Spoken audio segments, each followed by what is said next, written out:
Johnny Dollar. Dollar? This is Larry Spangler. Hi. Spangler, did you say? That's right. Star Mutual Insurance Company. Oh, I see. I guess we've never met because I've only been here in Hartford about a year. Oh, well, what can I do for you, Mr. Spangler? Mr. Spangler? Mm-hmm. Well, don't make an old man out of me. Call me Larry, huh? Well, whatever you say. What can I do for you, Larry? Johnny, does the name Briscom mean anything to you? Lloyd Briscom? Runs some kind of a factory on the edge of town, doesn't he? Yeah, he and his partner. Do you know him? No, but I've heard of him. Why? Well, he's one of my clients. Pretty important one. I'm on my way out to his place now. I'll be driving right by your apartment. I thought it might be a good idea to have you come along with me. Anything wrong with him? His business partner just called me up on the telephone. Mr. Briscom is dead. Oh, that's too bad. Sure is. You see, his housekeeper found him just a few minutes ago with a bullet in his head.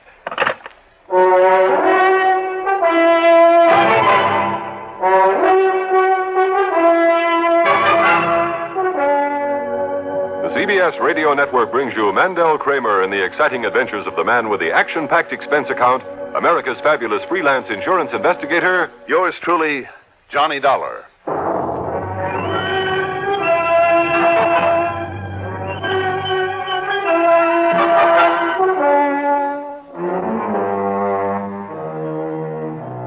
Expense account submitted by Special Investigator Johnny Dollar to the Star Mutual Insurance Company, Home Office, Hartford, Connecticut. Following is an account of expenses incurred during my investigation of the oldest gag matter. Larry Spangler turned out to be one of the new generation of insurance agents with that Madison Avenue touch. You know, charcoal gray suit, white shirt, dark blue tie, well-shined shoes, and he had that freshly scrubbed look, as though he'd just stepped out of a barber shop. He was maybe 25 or 6, good-looking in an almost pretty sort of way, with well-tanned complexion, plenty of dark curly hair, and above all, that eager expression of the young man who's out to set the world on fire. Yeah, the Briscom place is down on Live Oak Avenue, Johnny. On south of here a ways. You're the driver. I'm certainly glad you were able to come along. Any idea who might have wanted to kill Mr. Briscom and why? Oh, I have plenty of ideas. But why don't we see what the police have to say when we get there? Oh, then you've called them, John Barber, the old man's business partner, called them. Same time as he called me. I see. At least he said he did. Well, any reason why he shouldn't have? Do you know John Barber? Never heard of him. Well, at least you'll be starting on him fresh then. I mean, no preconceived idea about him. Why do you say that? Don't tell me you suspect him of this. Oh, no. Of course not. No reason at all. It's just that, well, why don't we see just what's happened before jumping to any conclusions? Look, Larry. And see what you think of the others, too. That is, if Barber got a hold of him. What others? Well, there's Trudy, his ward. Trudy? Gertrude Wilson. But there's certainly no reason to suspect her of anything. You try it, Johnny, and you'll have me to answer to. Oh, it's that way, Well, we're real good friends. Mm-hmm. And I know her well enough to know that, well, it'd be ridiculous, that's all. Would it? Sure. And as for Mike, though, well, who am I to judge in a case like this? Let's wait and see what you think. Mike who? Briscom. How's he related? Well, he's the old man's son, or rather adopted son. He lived with Mr. Briscom? No, not with him, Johnny, but certainly off of him. The way I get it, the old man threw him out on his own a few years back, but then apparently relented enough to keep feeding him plenty of good, cold, hard cash to play around with. Wait a minute now. Didn't I see Mike Briscom's name in the papers not too long ago? Maybe it was just after that big nightclub ruckus at the Purple Jive when a bunch of drunks kind of wrecked the joint. Oh, yeah, I remember now. Yeah, but now wait, Johnny. Nobody actually saw Mike there that night. And just because of his reputation is no proof that he was. I mean, after all, Johnny, why hang the guy unless you're sure he deserves it? Mm-hmm. He's supposed to have been treading the straight and narrow lately. Even got himself some kind of a job, I understand. So I really have no reason to... Well, you see for yourself. Tell me, did Briscom have a wife? She died 8 or 10 years ago. Who benefits by his death? Well, if his will comes out the same way as the insurance, Mike gets 1/3 of everything and Trudy gets 2/3. I see. Except for the business, of course. That'll go to his partner, John Barber. Oh, it will? At least that's what Barber told me one day when I tried to sell him some insurance. But surely you don't think... Only what am I sweating over it for? You're the investigator, and it's all just sort of guesswork on my part anyhow. Why should I confuse you? Confuse me? Sure. Oh, Larry, you may have been more help than you realize.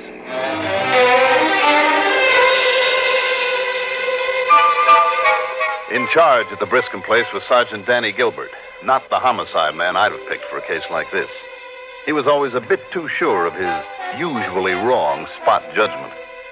He sent Larry into the living room where a sad-eyed but good-looking girl sat quietly talking to a couple of men, then led me directly into the study where Briscom's body had been discovered earlier by the housekeeper. That's old Mrs. Haskell, Dollar. After I got all I could from her, I sent her up to her room to weep and wail it out all by herself. She was only in the way. I see. Well, there's the stiff, just the way she found him. Only, don't you touch anything until the doc gets here. The body was slumped forward over a big mahogany desk. The right hand, with obvious powder burns on it, still held the old battered .38 that apparently had done the job. There were powder burns in the forehead, too, where the bullet had entered at close range. There's no sign of a struggle or of anything in the room having been disturbed. Body's all so stiffened up, I figure it happened sometime late last night. Yes, very possibly. Who was here in the house with him? Only the housekeeper. You sure of that? That's what she says, Dollar. I've got no reason to doubt her. Mm-hmm.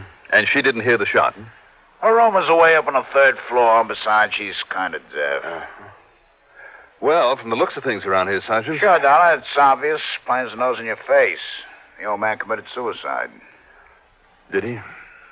You don't think so? I don't know. Well, I do. I'm betting the lab crew and the medical will back me up. I've seen too many of these things not to know the signs. What kind of signs? Briscom's business hasn't been doing too well lately. Hasn't it? Certainly hasn't. Ask his partner out there, Mr. Barber. Yes, I will. And he's had that worthless kid Mike on his hands. And even that ward of his, Trudy Wilson's been a worry to him ever since she stopped living here with him. And that's proof that he committed suicide. It's good enough for me.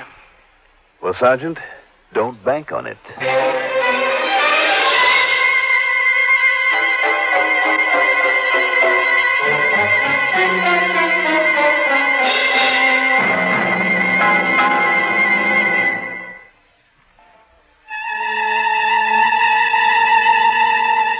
Suicide?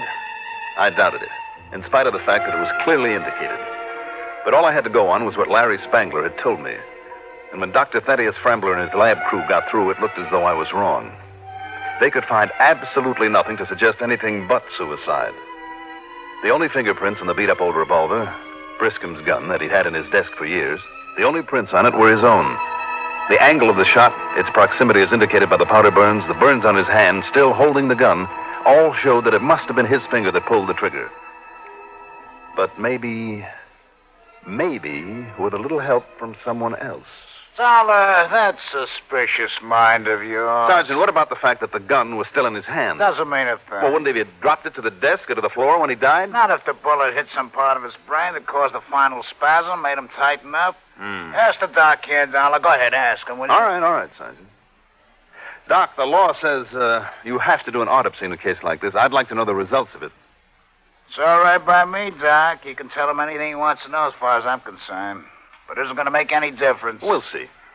And, Dollar, you'll only be wasting your time talking to those people out there in the living room. Young Miss Trudy, that Mike Briscom, that Mr. Barber. Well, maybe, Sergeant, but I'd like to talk with them anyway, and separately, if you have no objections. Oh, Dollar, that suspicious mind of yours. You said it. Suicide? Oh, no, Mr. Dollar. I'll never believe that. Daddy simply wasn't the type to commit suicide. Never. Mm-hmm. Isn't it true that he was kind of worried about you, Trudy? Because of the way I left and moved away from here to get along on my own. He didn't like it, if that's what you mean. Why did you leave him? I understand he was very good to you. I know, and it may have seemed ungrateful. Because he and his wife took me in when I was just a little baby. Mm-hmm. They fed me, they clothed me, gave me an education. And after Mother died, he even sent me to college. But he was such a tyrant. He wouldn't ever let me think for myself, do the things I wanted to do, go with the people I wanted to go with. He insisted on running my whole life. Even the man that I want to marry wasn't allowed in the house. I see. When Daddy had business with him, he went to see him at his office. Trudy. I'm not a child anymore, Mr. Dollar. I have a mind of my own. Oh, I can see that.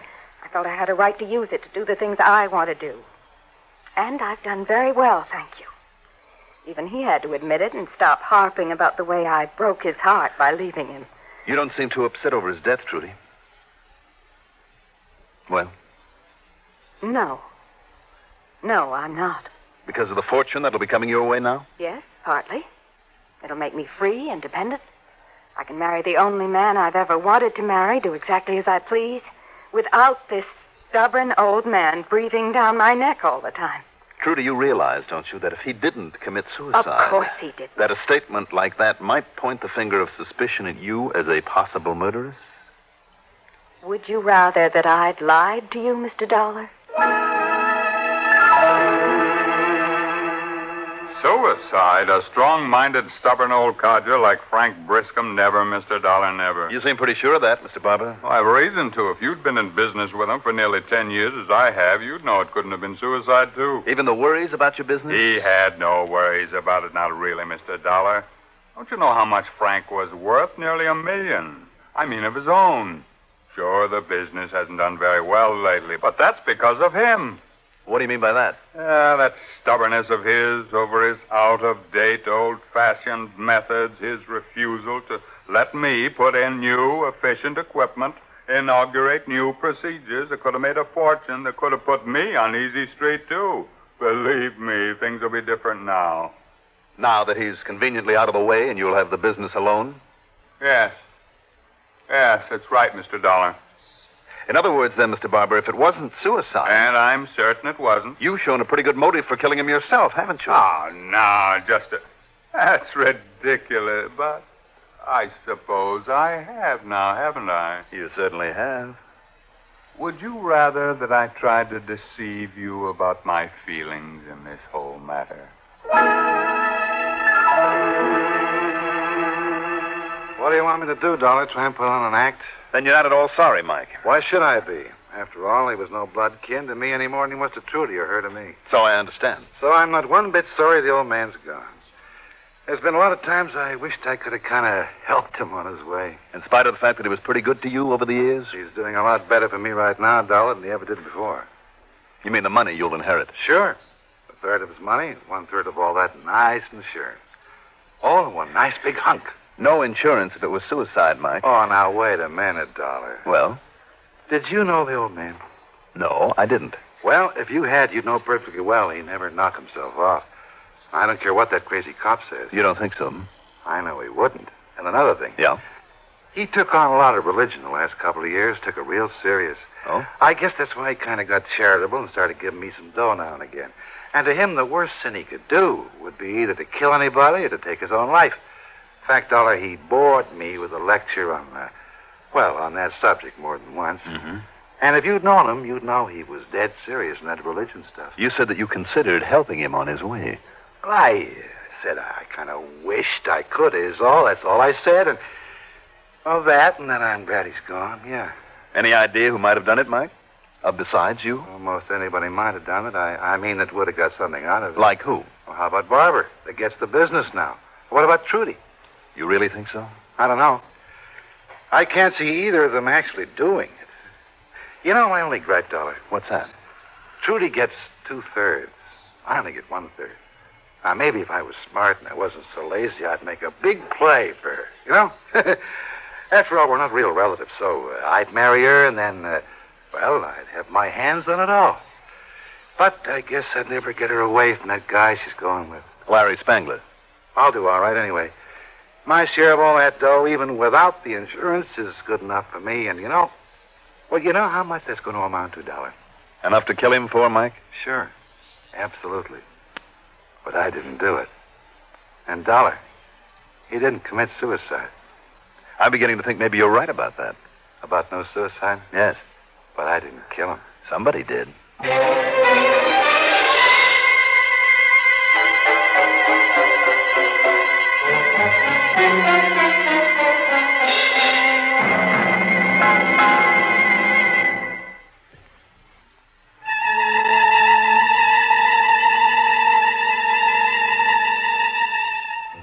The body was taken to the morgue. Then Sergeant Gilbert, still sure that it was suicide, Felt there was no reason to hold any of Mr. Briscoe's beneficiaries and told them they could leave. Told me to forget the whole thing. Then he left us there. And if you'll excuse me, I better get on down to the office. I'm afraid Frank's death is going to be quite a shock to some of the older employees who've been with him since he started the business. Yes, Mr. Barber, maybe you'd better get rolling with some of those profitable new procedures that you were telling me about. Huh? Now that you've got Mr. Briscoe out of your hair. I've got him out of my hair. Are you implying, Mr. Dollar? If the shoe fits. I get a little tired of hearing Sergeant Gilbert say it, but you are a suspicious man. All three of you swore it couldn't be suicide. I know, but... excuse me. I must go. You mind if I bum a ride with you? No, Mike. Come along. Right. And, brother, I'm going into town and tie on one that'll make history in this burg. You would. Trudy? Certainly no reason for you to stay around. No, I'll be glad to get out of here. If it's all right with you, Johnny, I'll drive Trudy on home, and you can take my car back to the office or the apartment if you like. Sure, Larry. Be glad to. You've held up under this very well, darling. Why not, dear? Johnny. Yeah? In spite of what that policeman and the doctor and those laboratory men said, do you think it was suicide? You worried about the insurance money that won't be paid if it was? Now, Johnny. Of course not, Johnny. And do you know why? Because compared to the rest of the estate, the insurance doesn't matter. I'll be perfectly content without it. But you didn't answer me. Suicide or murder? Trudy? Yes. You know that's a very good question. If motive alone were the answer, I'd surely say murder. But considering the circumstances, what little evidence there is... Of course, Johnny, it has to have been suicide. Because it'll save your company having to pay off? Well, that is something to think about, you know. Come on, honey, I'll take you home. See you later, Johnny.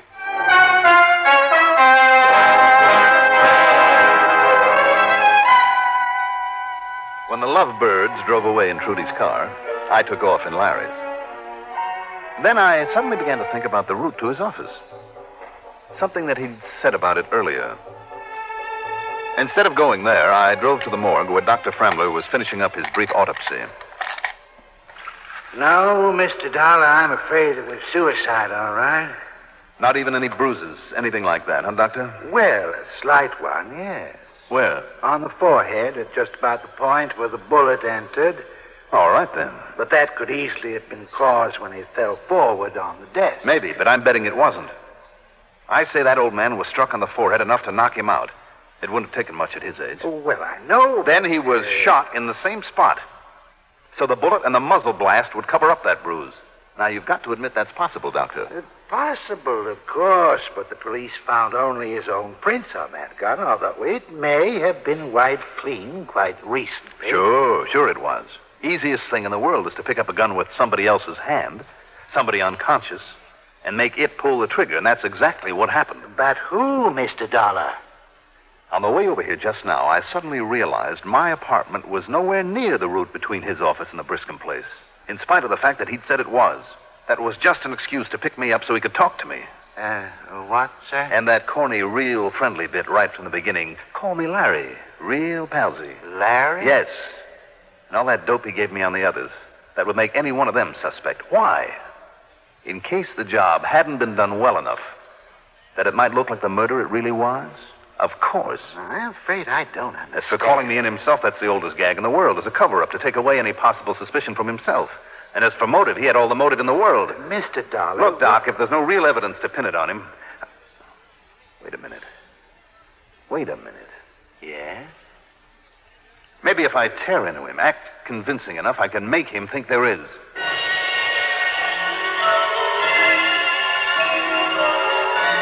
No, Johnny, you're out of your mind. As for motive, Larry, who had a better one?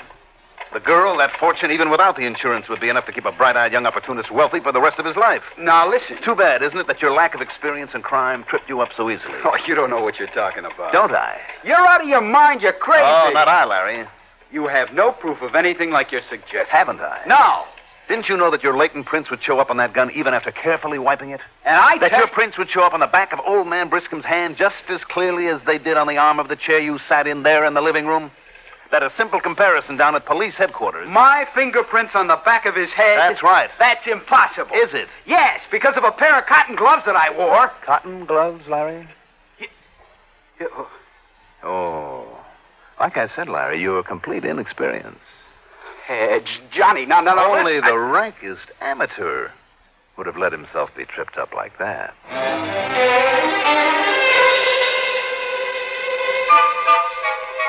And only the rottenest kind of insurance man would have tried a thing like that. Thank heaven there aren't very many of them. Expense account total? Wait a minute. Of course, there isn't any. And you know what? I'm glad there isn't. This kind I wouldn't want to collect on anyway. Yours truly, Johnny Dollar.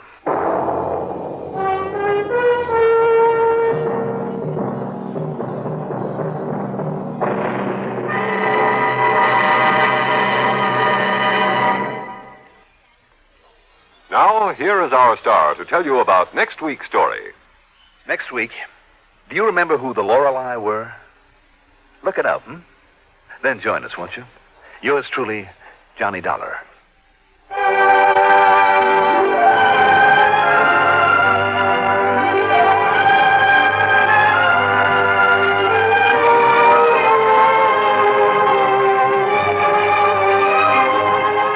Yours truly, Johnny Dollar, is written by Jack Johnstone, produced and directed by Bruno Zerato, Jr., musical supervision by Ethel Huber.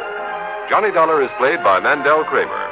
Also featured in our cast were William Mason as Larry, Charita Bauer as Trudy, Raymond Edward Johnson as Barber, Ivor Francis as Doc, and Ralph Bell as the...